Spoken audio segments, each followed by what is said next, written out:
One thing, there's basically three positions in production sound, and he used the term utility. It's also sometimes referred to as the cable guy, but that's kind of the old school thing. Right. Because we're all wireless now. Yeah, well, for the most part we are.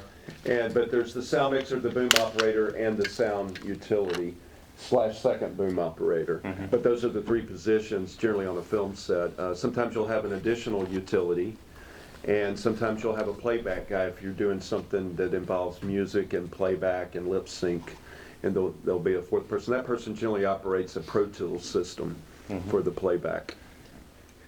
I do think that if you want to be in the sound field, you do need a higher education, because the technology is advancing so fast that you've just got to be able to have a solid foundation to build on and go with that.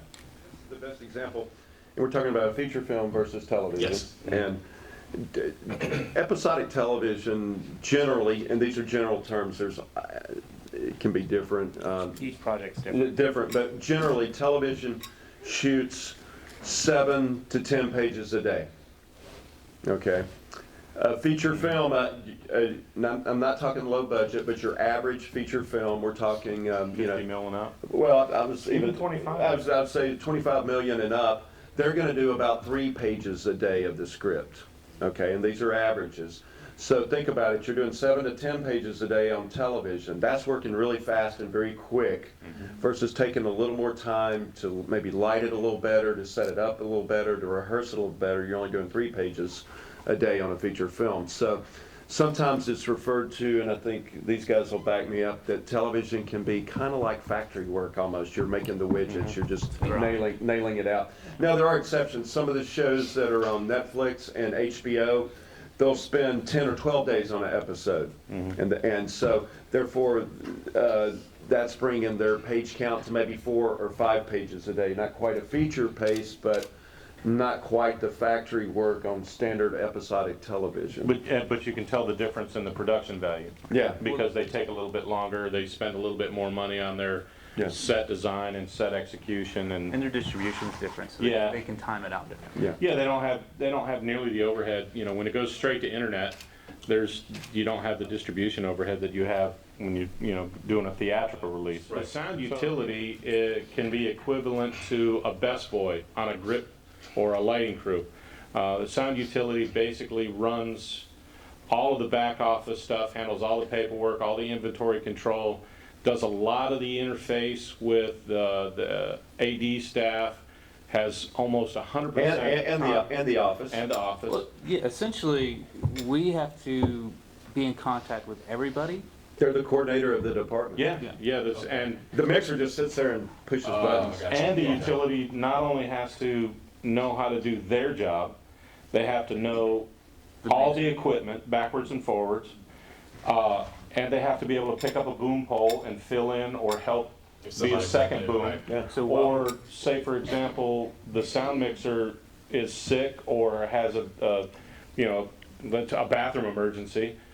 The utility has to be able to jump into the chair and fill that spot for the few minutes that the sound mixer has to be away.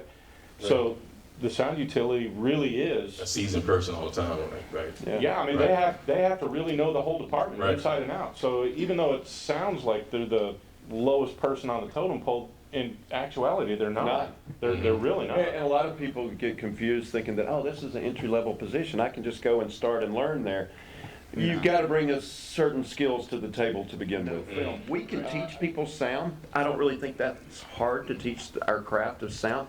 Teaching people film, I think, is more challenging. If you don't know how a sound department interacts with these other 80 to 150 people on the set, with the lighting department, with the camera department, with the art department, with set dressing, with wardrobe, with props, and it goes on and on and on.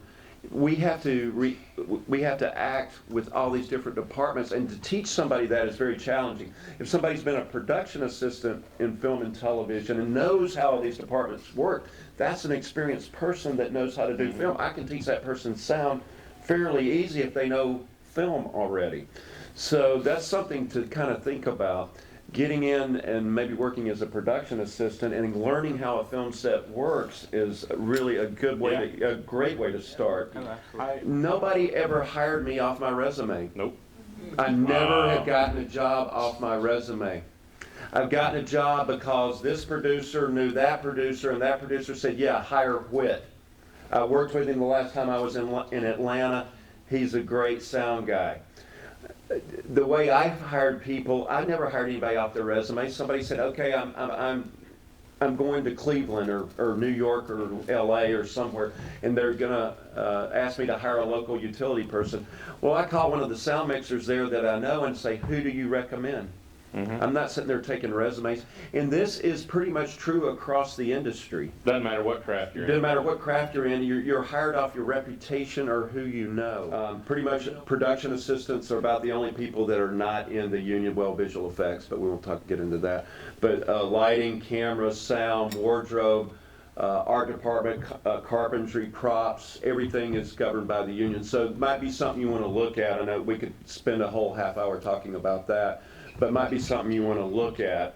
And you can go to IATSE, IATSE479.org. You can look at their website. And I didn't have a sound resume, but I knew Whit, and he took a chance on me because I impressed him. And that's how all of you are gonna make it in whatever craft you choose to follow. Same way. Yeah.